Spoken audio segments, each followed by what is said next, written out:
Sir, শুনতে পেরেছি আজকে পিয়ারবাড়ি থানার অধীনে গাঁজা বিরোধী অভিযান করেছেন আপনারা। স্যার, কোথায় করেছেন এবং কতটুকু গাঁজা গাছ ধ্বংস করেছেন আপনারা যদি বলেন একটু।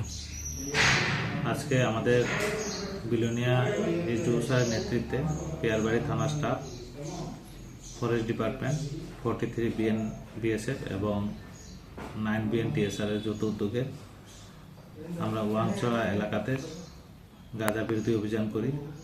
এই অভিযানে আমরা সর্বমোট 60টি প্লটের মধ্যে 26,000 ম্যাচিউরড গাঁজা গাছ কাটি এবং ঘটনাস্থলে কেরোসিন দিয়ে পুড়িয়ে ধ্বংস করি।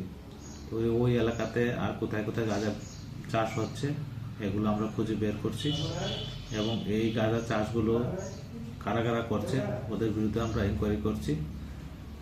এই ভবিষ্যতে আমরা এইরকম অভিযান জারি রাখবো। Thank you.